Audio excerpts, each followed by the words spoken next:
Yo, what's up, riders? So, 25 days na lang at Christmas na.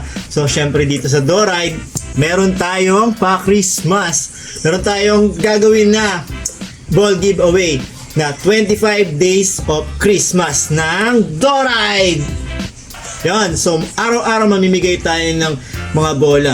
Hindi lang 25, kundi higit pa, at ibibigay natin yan sa mga solid supporter ng DoRide. Sino nga ba yung mga solid supporters? Ito yung may mga koleksyon ng bola, mga bumili ng bola at nirecommend sa tropa, mga resellers at mga promoters.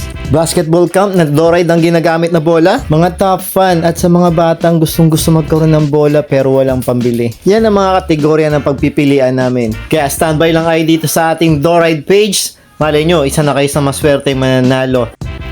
Eto nga pala yung post natin noong November 13. Show your DoRide ball collection. May regalo si Ninong DoRide sa Pasko. At ito, check natin yung mga comment. At ito yung nangunguna sa atin, si Basketball Pilipinas. Shoutout kay Basketball Pilipinas.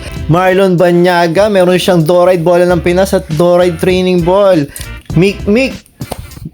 And meron pa dito nag-comment, wala pa akong collection ng DoRide ball. At ito si Brian Santos, meron na siyang 3 DoRide. Ange Azores, 4 na bola na DoRide, napakaganda nun. Moises, yan, meron 3 bola.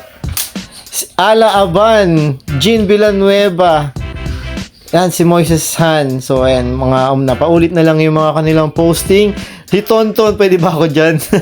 pwede. Nandun ka sa reseller. Ayan, si Ash T. Osama, no? Siya yung unang-unang may collection ng DoRide na bola. Ipadala sa atin, no? Kaya tinatag tayo sa mga post niya. Si Ardix Arañez, makita niyo yung DoRide tambay sa court niya. Nagkaroon na ng bukol. Sa magaspang na flooring niya ginagamit dyan. At ganyan yung nangyari. Pero, eto sabi niya sa comment, bibili pa rin daw siya pag makabonus. Gusto raw niya yung parang GG7X. At syempre, ito na yung ating first day doon sa 25 days of Christmas. At ang ating napili ay ito, si Basketball Pilipinas na taga General Santos City. At ito yung kanyang koleksyon ng bola. Meron siyang DoRide bola ng Noipi 3x3, tatluhan at bola ng bayan. At ang maganda sa kanya mga idol, no, napakalaki nung page niya. Pero hindi siya nanghingi ng bola, hindi siya nagpa-sponsor. Pero ang ginawa niya ay bumili siya ng 3 bola at panggamit daw niya yun. At ayan, hanggang ngayon, pinopromote niya yung bola ng DoRide at patuloy siya na sumusuporta sa atin.